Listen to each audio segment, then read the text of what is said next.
और उसमें कोई प्रोग्राम हैंग होता है, नहीं चलता, तो हम क्या करते हैं, रीस्टार्ट करते हैं, कोई सिस्टम को रिस्टार्ट करते हैं। वैसे मान लो एक बीमारी आ गई, मतलब एक प्रकार का वायरस है, वायरस कोई भी बीमारी वायरस है कंप्यूटर लैंग्वेज में, कंप्यूटर की लैंग्वेज में, तो एंटीवायरस चाहिए और रीसेट टेक्निक चाहिए। तो ये हमारा रीसेट टेक्निक है। अभी रीसेट टेक्निक क्यों इसको कहेंगे कि हमारी लेफ्ट साइड की बॉडी और राइट साइड की बॉडी अलग है, इसीलिए हमारे शास्त्र में अर्धनारी नटेश्वर, यानी कि हमारा आधा शरीर स्त्री आधा पुरुष है। जब लेफ्ट नासिका से सांसें चलती है तो हमारे बॉडी में कूलर लग जाता है, बॉडी कूलिंग होनी शुरू होती है। कूलिंग होना शुरू मतलब अल्कलाइन बनना शुरू हो गया। राइट नासिका से सांस चलती है तो बॉयलर लगना, यानी एसिड शुरू हो गया। अब होता क्या है, इस संसार के अंदर युग बदल गया है। पहले का समय था वो लोग दिल की भाषा समझते थे, कि किसी ने बोल दिया तो जुबान, डॉक्यूमेंट की जुबान था, दिल की भाषा थी वो।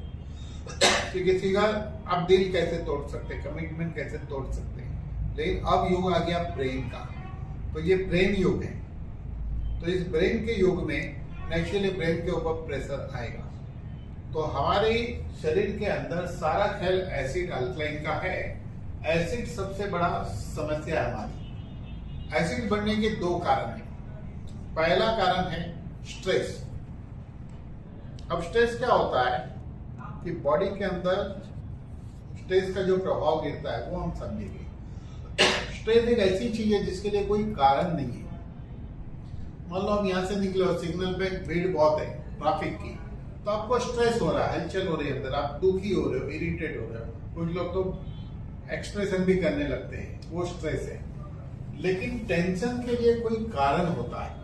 चलो पैसा नहीं आ रहा है तो टेंशन, कुछ काम अटका है तो टेंशन, लेकिन स्ट्रेस के लिए कोई कारण नहीं, अनवांटेड कारण। ड्यू टू स्ट्रेस हमारी वेगस नर्व जो है ये हाइपर हो जाती है। वेगस नर्व अभी कहता है कि हमारी जो स्पाइनल कॉर्ड है ना, ये जो स्पाइनल कॉर्ड है इसके 33 वर्टेब्रे है, लेकिन 31 पैर नर्व्स की जो है, 31 पैर नर्व्स की इसमें से निकल के डिफरेंट ऑर्गन की ओर जाती है, उसको स्पाइनल नर्व्स कहते हैं। तो हमारी स्पाइनल नर्व, जैसे कि ये नर्व जो है पहुंची हमारे स्टमक को कनेक्टेड है, ये नर्व से कहीं से, कोई हार्ट को कनेक्टेड है, बराबर, हार्ट को कनेक्टेड है ऐसे। तो हमारा हार्ट और ब्रेन आपस में बात करता है वाया स्पाइनल नर्व, हमारा स्टमक एंड ब्रेन बात करता है वाया स्पाइनल नर्व। अगर यहाँ मस्कुलर स्पाज्म है और इस नर्व पे प्रभाव आ रहा है तो कम्युनिकेशन सिस्टम बराबर नहीं चलती। इसीलिए हमारे पुराने लोग कहते थे कि जिसकी रीढ़ की हड्डी में लचीलापन है, फ्लेक्सिबिलिटी है, वो आदमी फिट, जवान और लंबी आयु जीता है। लेकिन वैसा ही एक रोल, बहुत बड़ा रोल जो है, बोर्ड के वो साइड है सर, हाँ, नीचे नीचे हाँ, राइट। वैसा ही एक रोल जो है, जैसे ये रोल तो इम्पोर्टेंट है, इसको सब समझ रहे हैं, लेकिन आपको इससे बड़ा रोल समझना होगा जिसका प्रभाव पूरे बॉडी पे गिरता है। वो 12 जोड़ी नर्व्स है, 12 पैर, इसको जो है क्रैनियल नर्व्स कहते हैं।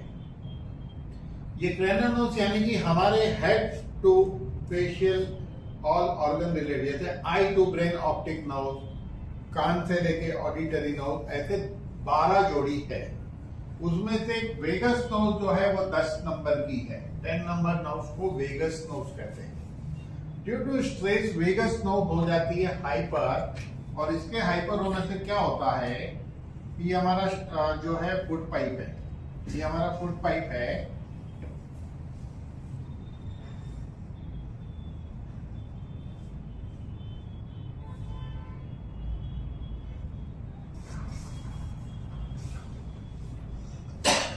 तो होता क्या है इस फुट पाइप में कि because of hyperactivity of vagus nerve की हाइपर एक्टिविटी से क्या होता है, hydrochloric acid, gastrin and pepsin, sin का मतलब पापी होता है, तो पेप्सिन, तो ये स्टमक में बढ़ जाता है और यहां से क्या होता है, जो एंजाइम रिलीज होता है ना, वो कम बनता है। तो due to stress vagus nerve hyper होने से ये बढ़ गया और यहाँ कम होता है, जिसके कारण एसिड लेवल बढ़ता है। दूसरा एसिड का कारण है हम एसिडिक खाना ही खाते हैं, एसिडिक खाना ही खाते हैं। Due to acidic food and due to stress acid बढ़ता है। अब कुदरत की सिस्टम ये है, हमारे शरीर में एसिड न्यूट्रलाइज यहाँ होता है। आप जो खाना खाएंगे वो यहाँ आएगा, 2-2.25 घंटा प्रोसेस होगा, उसके बाद 2-2.25 घंटे वाल्व खुलता है, इसको पाइलोरिक वाल्व कहते हैं और इसको ड्यूओडेनम कहते हैं। फूड यहाँ ड्यूओडेनम में आएगा और इसके रिसेप्टर से ब्रेन को पता चलता है। ब्रेन के अंदर ऑटोमेटिक कंप्यूटराइज मैकेनिज्म सिस्टम है, तो ब्रेन को पता चलता है एसिड जितना, ब्रेन इस पैनक्रियास को एंजाइम बनाने का ऑर्डर देता है। तो पैनक्रियास का राइट हाफ पोर्शन एंजाइम बनाता है जो 800 to 1200 ml 24 घंटे में बनता है। ये एंजाइम एंटासिड एसिड को न्यूट्रलाइज करता है, कुदरती ये है। लेकिन जो लोग एसिडिटी के लिए एंटासिड खाते हैं, वो एंटासिड भी इधर ही काम करता है, खाने के बाद ही एंटासिड लेते हैं। तो एंटासिड का काम खत्म हो जाएगा 2.25 घंटे में फूड के साथ। जब फूड यहाँ आएगा तो उसमें एसिड नहीं रहेगा या मिनिमम रहेगा, तब हमारे ब्रेन को पता चलता है कि एसिड नहीं है या मिनिमम है। वो बोलता है इसको एंजाइम थोड़ा बनाओ या मत बनाओ, थोड़ा बनाओ या मत बनाओ। ये ऑर्डर 1 दिन 2 दिन 4 दिन आते रहता है।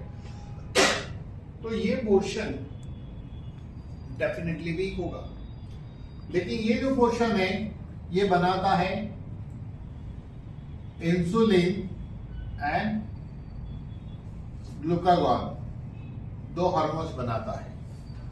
अब क्वेश्चन ये कि क्या ये वीक होने से वीक नहीं होता होगा? डेफिनेटली वीक होता होगा।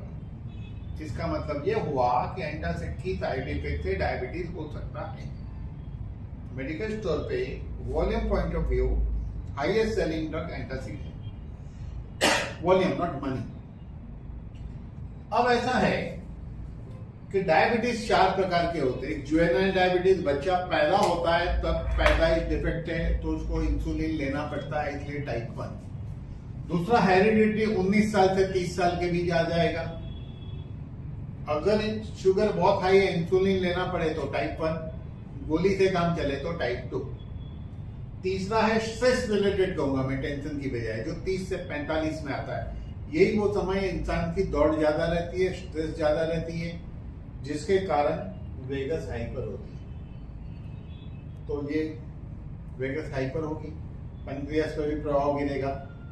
तो स्ट्रेस से होने वाला तीसरा प्रकार का डायबिटीज, क्योंकि स्ट्रेस का प्रभाव इस पे भी गिर सकता है। बिकॉज ऑफ स्ट्रेस पैनक्रियास के बीटा सेल डैमेज होगी। और चौथा प्रकार एज रिलेटेड, जनरली 50-55 के बाद होता है। तो उसमें मेजोरिटी केस लाइफस्टाइल से कंट्रोल आते हैं, बाकी के केस जो है टाइप 2 में जाएंगे, वेरी रेयरली टाइप 1 में जाता है। लेकिन मैं इसको 5वां प्रकार का डायबिटीज कहता हूं। ये मैंने 15 साल पहले भी लोगों को कहा मेरे रिकॉर्डिंग में, तो इसके लिए नोबेल प्राइज तो मिली नहीं, लेकिन मैं ले लेता हूँ, मैंने ले ली इसके ऊपर नोबेल प्राइज, क्योंकि गूगल में आज भी ये बात आपको नहीं मिलेगी। ऐसा है। तो अब कहानी ये है यहाँ पे कि सारा खेल एसिड का है, एवरीथिंग। अगर हम एसिड को कंट्रोल रख सके, बच्चा जब पैदा होता है तो अल्कलाइन रहता है, इसलिए पैदाइश बच्चा देखो कोई भी कलर का ले, वो बड़ा अच्छा लगता है। इवन कुत्ते का बच्चा है तो भी अच्छा लगता है। लेकिन जैसे जैसे इंसान बड़ा होने लगता है, एसिड बढ़ता है। जितना जल्दी एसिड बढ़ेगा उतना आदमी जल्दी वृद्ध होता है, जल्दी जर्जरित होता है, जल्दी सारा डैमेज होना शुरू हो जाता है। तो एसिड का बढ़ा। तो पुराने समय में जो ब्राह्मण लोग थे उनको एक टेक्निक का ज्ञान था, वो गायत्री मंत्र करते थे नाड़ी शोधन प्राणायाम के साथ। उसकी डिफरेंट एक रेशियो है, उस रेशियो में करते थे। आप उनको 10 लड्डू खिला दो, वो जो चूरमा का लड्डू होता है घी वाला, उसमें जायफल, इलायची और साथ में वो वड़ा खाएंगे, खीर खाएंगे, सब खाएंगे, तो वो लोग 10 लड्डू भी हजम कर सकते हैं। आज भी मथुरा जाओगे तो लोग हजम कर सकते हैं। तो वो जो टेक्निक है वो एक्चुअली रीसेट टेक्निक है एसिड अल्कलाइन की, जिसके कारण वो इतना खाना पचा के भी हेल्दी रहते हैं, और हम उतना खाएंगे तो बीमार गिर जाएंगे। तो अभी हमारे को ये समझ में आया कि अगर हमको हेल्दी रहना है, ज्यादा उम्र जीना है, ज्यादा उम्र तक यंग दिखना है, बढ़िया दिखना है, तो हमें चाहिए कि हम एसिड को कंट्रोल करें। तो कुदरत ने ऐसा सिस्टम बनाया है कि ये तो टेंशन के, स्ट्रेस के कारण एसिड बढ़ता है, एसिडिक फूड खाते हैं, लेकिन हमारे ब्लड का पीएच 7.35 to 7.45 पॉइंट के बाद 3 डिजिट में रिपोर्ट आती है। अब ये 7.340 होगा तो भी समस्या होती है। ये 7.140 हुआ तो पेशेंट कोमा में जाता है, मेडिकली इसको एसिडोसिस कहते हैं, और 7 पे डेथ होती है। तो कोई भी चीज का काउंट 7 के नीचे है तो वो एसिडिक है, और 7 के ऊपर है तो अल्कलाइन है। तो पीएच का फुल फॉर्म क्या है? Potential of hydrogen. एक चेकिंग मेथड होती है, जैसे कि शैम्पू की अगर बात करें तो शैम्पू वो अच्छा है जिसका पीएच 5.5 हो। बाहर से हमें एक्सटर्नल एप्लीकेशन एसिडिक चाहिए, बट इंटरनल हमें अल्कलाइन चाहिए। जब आप अल्कलाइन वाला शैम्पू यूज करेंगे तो बाल जाएगी। मटेरियल वाले कितना महंगा यूज किया, जब 8 पीएच का शैम्पू बना लो या 7.5 पीएच का बना लो तो आदमी गंजा जल्दी हो जाएगा। इसलिए जो बहुत महंगे शैम्पू आते हैं उस पर मेंशन रहता है कि पीएच बैलेंस 5.5 लिखा रहता है, नॉर्मल शैम्पू पे नहीं लिखा रहता है। तो हम लोग उसमें नहीं जाते, हम लोग अंदर की बात करें तो इसका मतलब ये हमें मेंटेन, तो कुदरत क्या करता है कि इस पीएच को हमारा ब्लड मेंटेन करता है, तब हम जिंदा है। जिस दिन मेंटेन नहीं कर पाएगा उस दिन बीमार, और मेंटेन कर फैल गया उस दिन आदमी जिंदा नहीं रहेगा। ऐसा है। तो due to acidic food, due to vagus nerve hyper, हमारे बॉडी में एसिड बढ़ता है, लेकिन ब्लड अपना पीएच 7.35 to 45 मेंटेन करता है। मेंटेन करने के लिए सेल से अल्कलाइन लेता है। एक लिमिट का सेल्स क्या बोलेगा, मैं अल्कलाइन नहीं दूंगा, नहीं तो मैं मुसीबत में पड़ूंगा। तो उस पर एक चमत्कार होता है, बॉडी बनाता है फैट सेल, और फैट सेल एसिड को स्टोर करते हैं। तो मोटापा एक्चुअली एसिडिटी है, मोटापा एक्चुअली एसिडिटी है। तो ये स्टेपलिश सिस्टम है कि अगर ये फैट सेल नहीं बनेगा तो आपकी बॉडी डैमेज होगी, तो कुदरत बचा लीजिए। लेकिन फैट सेल नहीं बना तो हाइपर एसिडिटी, एंटासिड खाना पड़ेगा। अगर हाइपर एसिडिटी नहीं, एसिड यहाँ गया ड्यूडेनल तो ड्यूडेनल अल्सर, इसके आगे गया तो स्मॉल इंटेस्टाइन आईबीएस हो सकता है, बड़ी आंतड़ी में गया तो कॉन्स्टिपेशन भी एसिडिटी है। Piles, fissure, fistula, varicose vein. अच्छा, यही एसिड ब्लड में चले गया, ये स्लाइटली लोअर साइड है तो लो बीपी होगा। यही एसिड आर्टरी पे अटैक करके आर्टरी के सेल्स में चेंज आता है। जैसे लार्ज इंटेस्टाइन पे इफेक्ट हुई कॉन्स्टिपेशन था बिकॉज ऑफ ड्राइनेस, इसी तरह आर्टरी पे करेगा तो आर्टरी हार्ड होगी, ब्लड प्रेशर होगा। इसीलिए देखो, जिसको प्रेशर करे लेफ्ट से सांस लो, राइट से छोड़ो, लेफ्ट से लो, राइट से छोड़ो, लेफ्ट से लो, राइट से छोड़ो, 12 मिनट करो सुबह शाम, बीपी कंट्रोल आता ही है, क्योंकि बॉडी में अल्कलाइन क्रिएट हुआ, अल्कलाइन क्रिएट हो आता है। तो कोलेस्ट्रॉल पे अटैक करेगा, ब्लॉकेज बनाएगा, हार्ट डिसीज भी एसिड की वजह से क्रिएट होती है। सिरोसिस ऑफ लिवर है या किडनी फेल होना, ये सारी चीज एसिड से क्रिएट होती है। यही एसिड जब हमारे स्किन पे अटैक करेगा तो लोग कहते हैं पहले मेरी स्किन अच्छी थी अब पहले जैसी नहीं रही। ऐसे बहुत लोग मिलेंगे आपको। अच्छा, ये स्काल्प पे अटैक करेगा तो बाल जाएगा, क्योंकि धरती हो जाएगी बंजर, dry because of over heat mean acid. तो सारा खेल एसिड अल्कलाइन का है। तो अभी तक मार्केट के अंदर कोई एंटीऑक्सीडेंट मिल रहा था, कोई न्यूट्रिशन है, कोई कुछ है, लेकिन आज तक इसको रीसेट करने के लिए किसी के पास प्रोडक्ट नहीं है। मैं कहूँगा फर्स्ट टाइम ऐसा प्रोडक्ट आया है अल्कोकेयर, जिसको लेने से बॉडी के अंदर का एसिड लेवल चेंज तुरंत होता है। अगर आप 2 गोली सुबह ले लो खाली पेट, 2 गोली रात को सोते वक्त ले लो, ऐसा 4 दिन करो, उसके बाद रोज 1-1 गोली 2 बार खाते रहो, तो होगा ये 3 महीने खाना, 1 महीने छोड़ देना, 3 महीने खाना, 1 महीने छोड़ देना। सेल्स की लाइफ होती है 120 दिन, जो सेल्स की डेथ आज हुई 120 दिन हो गए, जिसकी डेथ कल होगी उसके 119 दिन है। तो इस तरह सेल्स की लाइफ है हमारी। तो जब इसको 4 महीना फॉलो करोगे तो 4 महीने में कायाकल्प, 9 महीने में नया जन्म होगा। यानी कि एसिड अल्कलाइन सेट होने से हर डिसीज काबू में आ सकती है। अब यहाँ पे समझने वाली बात एक और है, और वो ये है कि ये प्रोडक्ट हम कैसे और किसको दे और किसको नहीं दे, सवाल ये उठता है। तो दो बिरादरी है, एक होता है इलनेस और एक है wellness.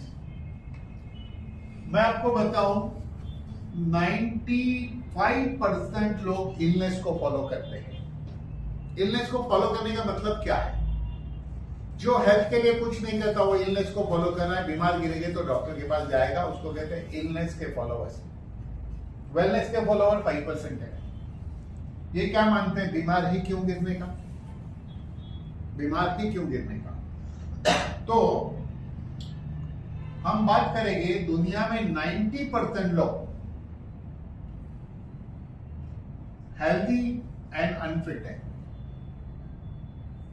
Healthy and unfit followers तो इलनेस के ही है, वो रेशियो अलग है, ये अलग बता रहा हूं।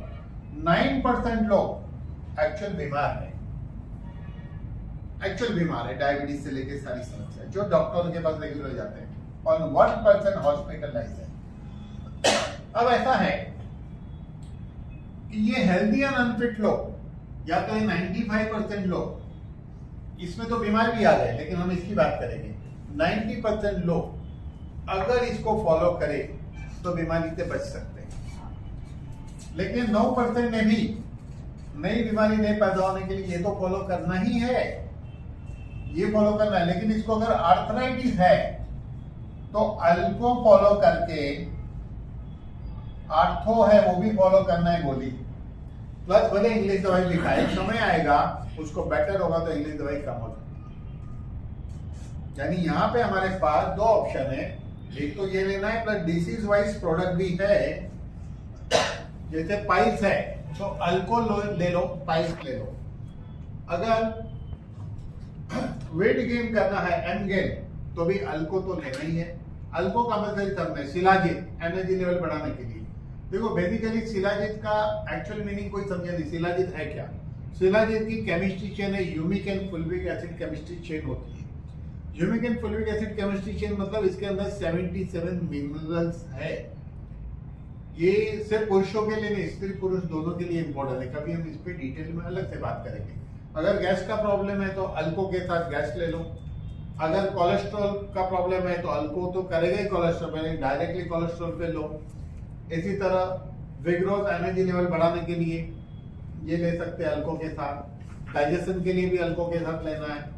थायराइड है तो थायराइड की गोली भले एलोपैथी खा रहा है, अल्को लेना है, थायरोबिन लेना है, फिर अल्ट्रोक्सिन भी खाते रहो। एक समय ऐसा आएगा वो गोली छूट सकती है आगे चल के, सडनली नहीं, पहले दिन से नहीं। डायबिटीज है, अल्को लेना है, डायबिटीज का लेना है, गोली भी खाना है एलोपैथी। रेगुलर धीरे धीरे जैसे जैसे बेटर होगा अंग्रेजी दवाई कम हो सकती है। लेकिन इंपॉर्टेंट ये है कि डायबिटीज में अंग्रेजी दवाई कम होना इंपॉर्टेंट नहीं है। इंपॉर्टेंट क्या है कि डायबिटीज में अंग्रेजी दवाई लेके शुगर कंट्रोल करते हुए जिसको नई बीमारियां होती है उससे बचना बहुत ज्यादा इंपॉर्टेंट है। क्योंकि एक डायबिटीज का मरीज, नॉन डायबिटीज का मरीज दोनों सेम है। उसकी शुगर कंट्रोल है तो सेम है, और मुझको शुगर नहीं तो मैं भी सेम हूँ। अब मुझे भी कुछ और हो सकता है, उसे भी कुछ और हो सकता है अगर हम हेल्थ केयर ना करें तो डायबिटीज इज नंबर गेम। तो हम ट्रेनिंग में आगे दूसरी चीजें देखेंगे जरूर। ये अर्थोस की जो मैंने कहा, तो इस तरह अलग अलग प्रोडक्ट है, बराबर। तो इस तरह प्रोडक्ट है। तो अभी यहाँ पे हमें क्या समझना है कि हमारे पास 99% लोगों को हम अल्को केयर दे सकते हैं। इस पृथ्वी के 99% पॉपुलेशन ये दे सकते हैं। अभी 1% में आदमी हॉस्पिटल में चालू गाड़ी में इंजन रिपेयर करने का नहीं, रूल बड़ा सिंपल है, बराबर कि नहीं। अच्छा, फोन आएगा, पेशेंट कोमा में क्या दूं?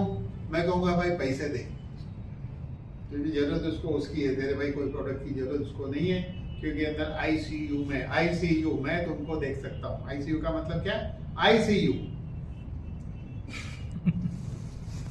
है कि नहीं। तो ये सारी कहानी ऐसी है। तो ये यूनिक प्रोडक्ट है। ये मैंने एक शॉर्ट एक्सप्लेनेशन दिया, मेरी एक प्रेजेंटेशन पे बन रही है। जो हम इस पे डिटेल कभी चर्चा और अलग लेवल पे करने वाले हैं और डिफरेंट लेवल पे इस पे करेंगे। Thank you. लाइफ प्रश्न है किसके सर आपने अभी